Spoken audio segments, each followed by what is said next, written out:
अस्सलाम वालेकुम स्टूडेंट्स। आज हम नया चैप्टर स्टार्ट करेंगे जिसका नाम है बायो एनर्जेटिक्स। बायो एनर्जेटिक्स जो चैप्टर है इसमें हम पढ़ेंगे बायो एनर्जेटिक्स के अगर हम वर्ड पे फोकस करें तो बायो का मतलब होता है लाइफ और एनर्जेटिक्स मतलब एनर्जी, मतलब लिविंग ऑर्गेनिजम्स के अंदर एनर्जी रिलेशनशिप्स क्या है। एनर्जी रिलेशनशिप्स मतलब कि कोई मॉलिक्यूल बनता है तो उसमें कितनी एनर्जी रिक्वायर्ड होती है, किसी मॉलिक्यूल की ब्रेकडाउन से कितनी एनर्जी रिलीज़ होती है। ठीक है, तो बायो एनर्जेटिक्स में हम ओवरऑल पढ़ते हैं कि लिविंग सिस्टम के अंदर, लिविंग बॉडीज़ के अंदर जितने भी लिविंग ऑर्गेनिज्म हैं उनके जिस्म के अंदर जितने भी जो केमिकल प्रोसेसेस हो रहे हैं, जो केमिकल एक्टिविटीज़ हो रही हैं, उनके रिज़ल्ट में कितनी एनर्जी या तो यूज़ होती है या कितनी एनर्जी रिलीज़ होती है। ठीक है, तो बायो एनर्जेटिक्स की अगर हम डेफिनेशन पढ़ें तो क्या है, quantitative study of energy relationships and energy conservations in biological system. Quantitative study का क्या मतलब है कि अगर हम क्वांटिटी मैयर कर लें, ठीक है, जिस तरह से हम क्वांटिटी और क्वालिटी के बारे में पढ़ते हैं, तो क्वांटिटी में हम कहते हैं कि हम हमेशा चीज़ों को मैयर करते हैं। ठीक है, तो अगर हम वो जो एनर्जी रिलेशनशिप्स है हमारी बॉडी के अंदर कि कितनी एनर्जी यूज़ हो रही है, कितनी रिलीज़ हो रही है, तो अगर हम उस एनर्जी को मैयर कर लें कि इतने किलो कैलोरीज़ यूज़ हुई है या इस रिएक्शन के रिज़ल्ट में इतनी किलो कैलोरीज़ या कैलोरीज़ रिलीज़ हुई है, तो इसको हम कहते हैं क्वांटिटेटिव स्टडी के हमने क्वांटिटी को मैयर कर लिया। ठीक है, और energy conservations in biological system. Bio energetics में हम क्या पढ़ते हैं, quantitative study of energy relationships and energy conservations in biological system, यानी लिविंग ऑर्गेनिज्म के अंदर एनर्जी रिलेशनशिप्स क्या हैं, कौन से रिएक्शंस को में कितनी एनर्जी रिक्वायर्ड होती है, किसके रिजल्ट में कितनी रिलीज़ होती है। ठीक है, उनकी क्वांटिटी को हम स्टडी कर लेते हैं, तो इसको हम बोलते हैं बायो एनर्जेटिक्स। ठीक है, बायो एनर्जेटिक्स कहता है हमारी जो बॉडी में एनर्जी है, जो हमारी बॉडी लिविंग ऑर्गेनिजम्स की जो बायो एनर्जेटिक्स हैं वो लॉज ऑफ थर्मोडायनामिक्स को फॉलो करते हैं। फिज़िक्स में हम लॉज ऑफ थर्मोडायनामिक्स के बारे में पढ़ते हैं, जैसे कोई एक लॉ है, energy can neither be created and nor be destroyed, कि एनर्जी को हम ना तो क्रिएट कर सकते हैं ना ही उसको डिस्ट्रॉय करते हैं, बल्कि जो एनर्जी है वो ट्रांसफ़र हो जाती है एक फॉर्म से दूसरी फॉर्म में। ठीक है, तो अगर हम अपनी बॉडी में भी देखें तो यही सब कुछ हो रहा होता है। मॉलिक्यूल्स जो है वो ब्रेक डाउन हो रहे हैं जिसकी वजह से एनर्जी प्रोड्यूस हो रही है, फिर वही एनर्जी जो है वो लार्जर मॉलिक्यूल्स को बनाने में यूज़ हो जाती है। तो ओवरऑल अगर हम देखा जाए तो एनर्जी जो है वो ख़त्म नहीं हो रही, ना ही हम उसको क्रिएट कर रहे हैं, बल्कि वही एनर्जी है जो एक मॉलिक्यूल के ब्रेकडाउन से आई थी और फिर उसी एनर्जी को हमने यूज़ कर लिया दूसरे मॉलिक्यूल्स बनाने के लिए, फिर वही मॉलिक्यूल की ब्रेकडाउन हुई तो फिर से एनर्जी रिलीज़ हो गई। ठीक है, तो एनर्जी ना तो क्रिएट हो रही है ना ही डिस्ट्रॉय हो रही है, बल्कि एक फॉर्म से दूसरी फॉर्म में कन्वर्ट हो रही है। ठीक है, तो बायो एनर्जेटिक जो है वो लॉज ऑफ थर्मोडाइनमिक्स को फॉलो करते हैं। हमें पता है कि तमाम लिविंग ऑर्गेनिजम्स को चलने फिरने के लिए, ज़िंदा रहने के लिए एनर्जी रिक्वायर्ड होती है। तो ये एनर्जी क्या हम सूरज से हासिल नहीं कर सकते? सोलर एनर्जी तो सबसे बड़ा सोर्स है एनर्जी हासिल करने का। सबसे ज़्यादा एनर्जी अगर हम देखें तो हमें सूरज से ही मिलती है, लेकिन इस सोलर एनर्जी को हम डायरेक्टली इस्तेमाल नहीं कर सकते। ठीक है, हमें इस एनर्जी को पहले कन्वर्ट करना पड़ेगा किसी और तरह की एनर्जी जिसको हमारी बॉडी इस्तेमाल कर सके। ठीक है, तो इस सोलर एनर्जी को कन्वर्ट किया जाता है केमिकल एनर्जी में, जिस तरह से प्लांट्स क्या करते हैं, लाइट को इस्तेमाल करके उन अपने क्लोरोफिल के अंदर बनाते हैं कार्बोहाइड्रेट्स। तो कार्बोहाइड्रेट्स क्या है, केमिकल्स ही है ना। तो उन्हीं कार्बोहाइड्रेट्स को जब हम खाते हैं तो उनकी ब्रेकडाउन से हमारी बॉडी को एनर्जी मिल जाती है। तो क्या हुआ कि सोलर एनर्जी को हम डायरेक्टली इस्तेमाल नहीं कर सकते, बल्कि उसको पहले हम कन्वर्ट करते हैं केमिकल एनर्जी में, और उसको प्लांट्स करते हैं। प्लांट्स ऑटोट्रॉफ्स होते हैं ना, जो अपना फूड खुद प्रिपेयर करते हैं, जो कार्बोहाइड्रेट सिंथेसाइज करते हैं। तो प्लांट्स क्या कर देते हैं, लाइट को इस्तेमाल करते हुए जो लाइट की एनर्जी थी, सोलर एनर्जी थी, उनको उसने कन्वर्ट कर दिया केमिकल एनर्जी के अंदर, यानी कि कार्बोहाइड्रेट्स। ठीक है, और उसी कार्बोहाइड्रेट्स को हम खाते हैं, हम फूड के तौर पे इस्तेमाल करते हैं। ठीक है, तो प्लांट्स अपने क्लोरोप्लास्ट के अंदर क्या करते हैं, फोटोसिंथेसिस की अगर हम इक्वेशन देखें, कार्बन डाइऑक्साइड और वाटर को मिला के हम बना देते हैं ग्लूकोज का मॉलिक्यूल। ठीक है, और ये किसकी प्रेजेंस में हो रहे हैं, लाइट की प्रेजेंस में, यानी कि हमने सूरज की एनर्जी को, सोलर एनर्जी को इस्तेमाल करते हुए कार्बन डाइऑक्साइड और पानी को मिला के क्या बना लिया, ग्लूकोज, ठीक है, जो कि एक कार्बोहाइड्रेट है। और साथ में अगर आप रिएक्शन देखें तो साथ में बनती है ऑक्सीजन और वाटर भी, ठीक है। तो ये जो ऑक्सीजन बनती है फोटोसिंथेसिस के रिजल्ट में, यानी कि फोटोसिंथेसिस तो हमने कार्बोहाइड्रेट बनाने के लिए की थी ना, लेकिन इसके रिजल्ट में बाई प्रोडक्ट क्या बन जाती है, ऑक्सीजन, जिसको हमें जिसका कोई इस्तेमाल नहीं होता, ठीक है। तो उस ऑक्सीजन को प्लांट क्या कर देते हैं, प्लांट की बॉडी से बाहर रिलीज़ कर देते हैं। उस फ्री ऑक्सीजन को प्लांट की बॉडी से बाहर रिलीज़ कर दिया जाता है। तभी तो कहा जाता है ना कि प्लांट जो हैं वो ऑक्सीजन बनाने के लिए इस्तेमाल होते हैं, ऑक्सीजन बनाने के काम आते हैं। तो वो ऑक्सीजन जो है वो इन्वायरमेंट में रिलीज़ करना शुरू कर दी प्लांट्स ने, जिसकी वजह से फिर रेस्पिरेशन का प्रोसेस स्टार्ट हुआ। रेस्पिरेशन के रिज़ल्ट में क्या करते हैं, हम ऑक्सीजन को यूज़ करते हैं ना, तो वही फ्री ऑक्सीजन जो फोटोसिंथेसिस के रिज़ल्ट में बाई प्रोडक्ट के तौर पे इस्तेमाल हुई थी, जिसका हमें कोई फ़ायदा नहीं था, वो ऑक्सीजन इन्वायरमेंट में रिलीज़ होना शुरू हो गई। और उसी ऑक्सीजन को इस्तेमाल करते हुए प्लांट्स ने रेस्पिरेशन भी करना शुरू कर दी। रेस्पिरेशन के रिज़ल्ट में बनती है एनर्जी, यानी कि एटीपी। रेस्पिरेशन का जो प्रोसेस है उसमें क्या करते हैं, जो लार्जर मॉलिक्यूल्स होती हैं उनकी हम ब्रेक डाउन करते हैं। फोटोसिंथेसिस में क्या हो रहा था कि हम लार्जर मॉलिक्यूल्स बना रहे थे, कार्बन डाइऑक्साइड और वाटर, जो कि स्मॉलर मॉलिक्यूल्स हैं, उनको कंबाइन करके हमने लार्ज मॉलिक्यूल यानी कि ग्लूकोज बनाया। लेकिन रेस्पिरेशन, आगे हम डिटेल में इसकी इक्वेशन भी पढ़ेंगे, रेस्पिरेशन में उल्टा होता है फोटोसिंथेसिस का। वही जो लार्ज मॉलिक्यूल्स फोटोसिंथेसिस के रिजल्ट में बने थे उनकी हम कर देते हैं ब्रेक डाउन, ठीक है। तो ब्रेक डाउन करने की वजह से बनती है एनर्जी, यानी कि एटीपी। तो उस एटीपी को जो है हम यूज़ कर लेते हैं, वही एनर्जी जो है उसको हम अपनी एक्टिविटीज़ परफॉर्म करने के लिए इस्तेमाल कर लेते हैं। तो एटीपी कहता है कि कैटाबॉलिज्म और एनाबॉलिज्म के दरमियान में लिंक है। कैटाबॉलिज्म यानी कि मॉलिक्यूल्स की ब्रेक डाउन, तो ब्रेक डाउन के रिजल्ट में हमेशा एनर्जी पैदा होती है, वही एनर्जी इस्तेमाल करके हम कर लेते हैं एनाबॉलिज्म के स्मॉल मॉलिक्यूल्स मिला के हम बना लेते हैं लार्ज मॉलिक्यूल्स, ठीक है। तो कैटाबॉलिज्म और एनाबॉलिज्म के दरमियान में एटीपी लिंक के तौर पे काम करती है, यानी कैटाबॉलिज्म से एनर्जी पैदा हुई और एनाबॉलिज्म में वही एनर्जी इस्तेमाल हुई। फिर कैटाबॉलिज्म में हमने एनाबॉलिज्म के रिजल्ट में जो लार्ज मॉलिक्यूल बने उनको ब्रेक डाउन कर लिया, फिर से एनर्जी रिलीज़ हो गई। तो एटीपी जो है वो कैटाबॉलिज्म और एनाबॉलिज्म के दरमियान में ट्रैवल करती रहती है, ट्रांसफ़र होती रहती है।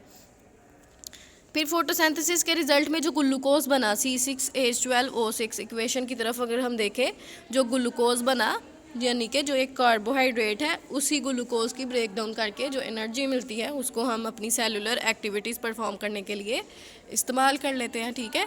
जो हमने कहा कि हमें ज़िंदा रहने के लिए, अपने काम करने के लिए, हर एक्टिविटी परफॉर्म करने के लिए एनर्जी चाहिए, तो वो एनर्जी हमें कहाँ से मिल रही है, ग्लूकोज से। ग्लूकोज को ब्रेक डाउन किया, उससे जो एनर्जी मिली उसको हमने यूज़ कर लिया। फोटोसिंथेसिस की अगर हम इक्वेशन देखें, कार्बन डाइऑक्साइड और वाटर के मिलने से बना ग्लूकोज, वाटर और ऑक्सीजन, और ये काम हो रहा है लाइट को इस्तेमाल करते हुए क्लोरोफिल के अंदर। क्लोरोप्लास्ट के अंदर जो पिगमेंट है क्लोरोफिल, हमने कहा वो फोटोसिंथेसिस करवाता है, लेकिन क्लोरोफिल के अलावा कुछ और पिगमेंट्स भी होते हैं जो फोटोसिंथेसिस करवा रहे होते हैं। तो क्लोरोफिल और अदर पिगमेंट्स की प्रेजेंस में लाइट को इस्तेमाल करते हुए कार्बन डाइऑक्साइड और वाटर को इस्तेमाल कंबाइन करके हमने बना लिया ग्लूकोज, ठीक है। तो फोटोसिंथेसिस में क्या हो रहा होता है बेसिकली कि स्मॉल मॉलिक्यूल से हम बना रहे हैं लार्ज मॉलिक्यूल।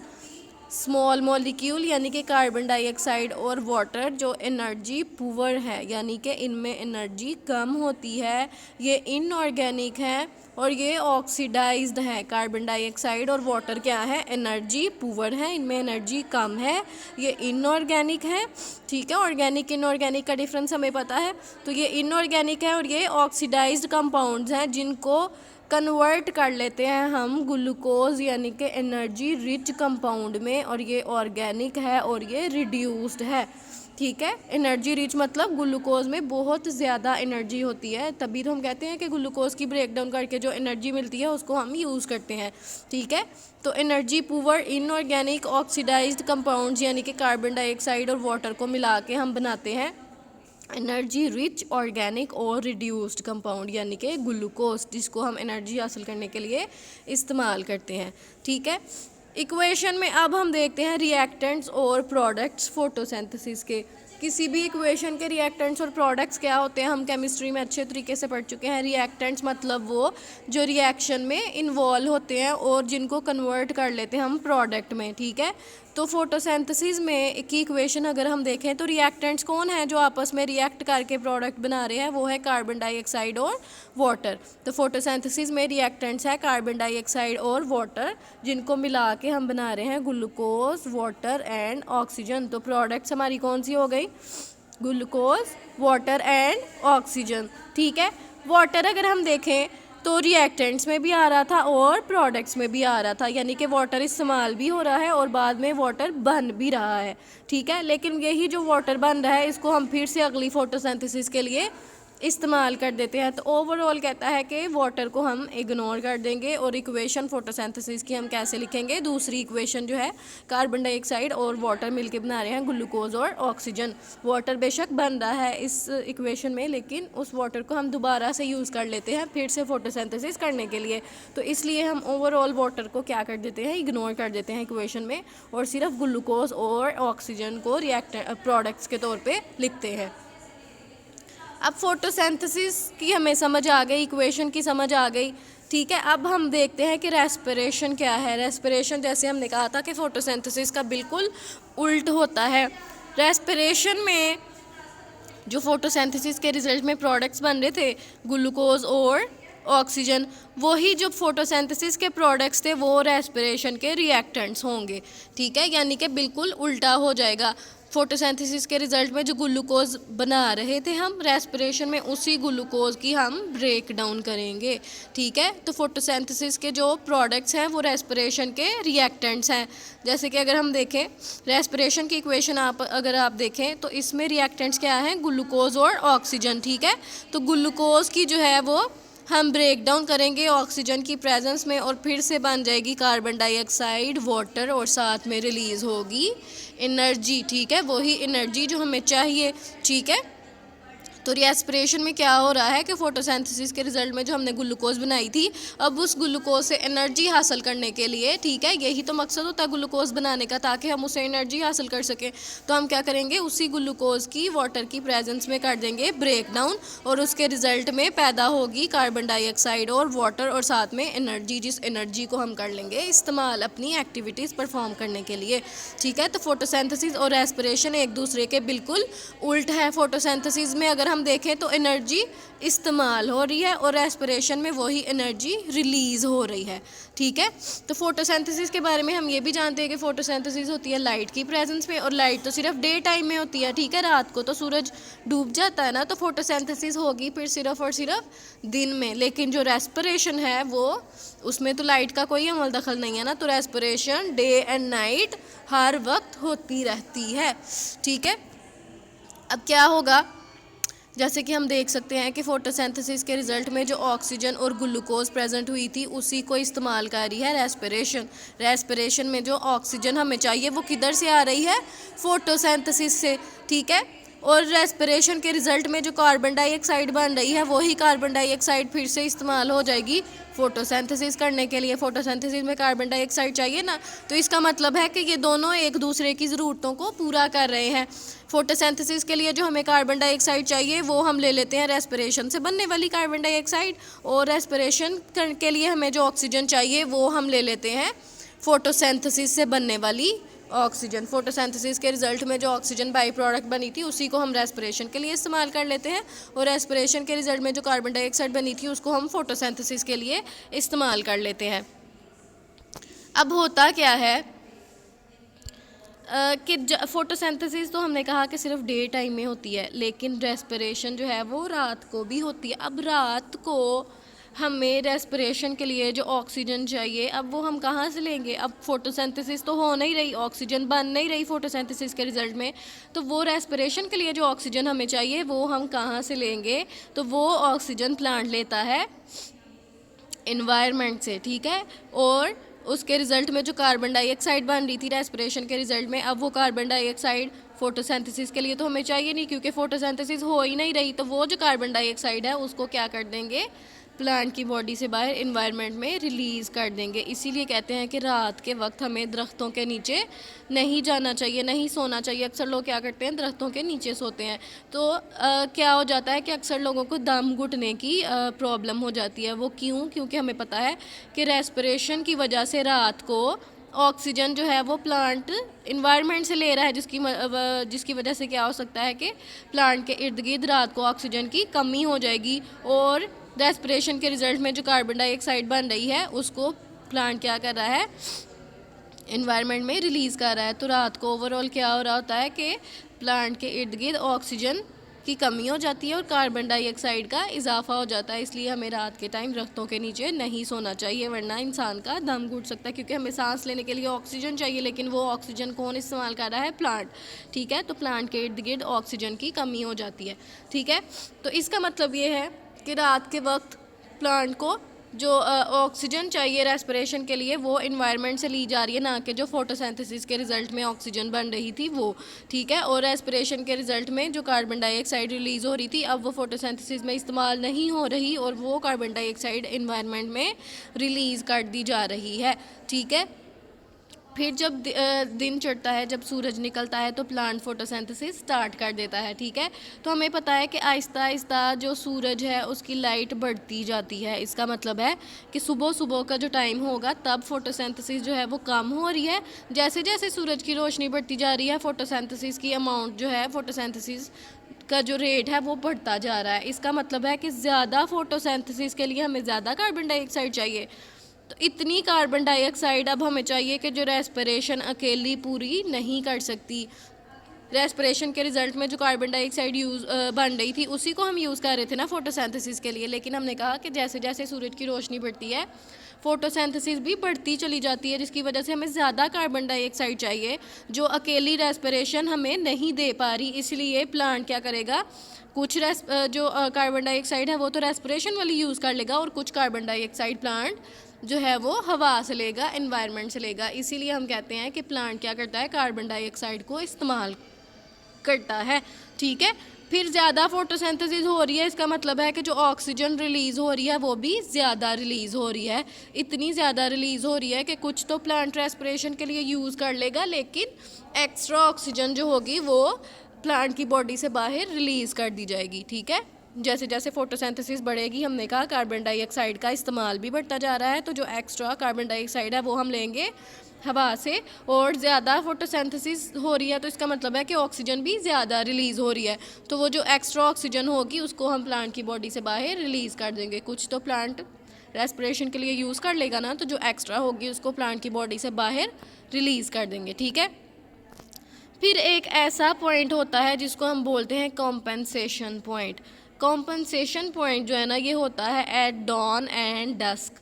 डॉन हम बोलते हैं तुलुए आफ्ताब का टाइम, जब सूरज निकल रहा होता है, जब सूरज तुलू हो रहा होता है, और डस्क को हम बोलते हैं जब सूरज गुरूब हो रहा होता है। ठीक है, तो ऐसे टाइम को हम बोलते हैं डॉन एंड डस्क। डॉन मतलब जब सूरज तुलू हो रहा है, और डस्क मतलब जब सूरज गुरूब हो रहा है। तो हमें पता है जब सूरज तुलू हो रहा होता है और जब गुरूब हो रहा होता है तो सूरज की जो रोशनी है वो काफ़ी कम होती है। ठीक है, एज़ कम्पेयर टू जो दोपहर का टाइम होता है, उस टाइम तो सूरज की रोशनी बहुत ज़्यादा होती है ना, तो फोटोसिंथेसिस बहुत ज़्यादा हो रही होती है।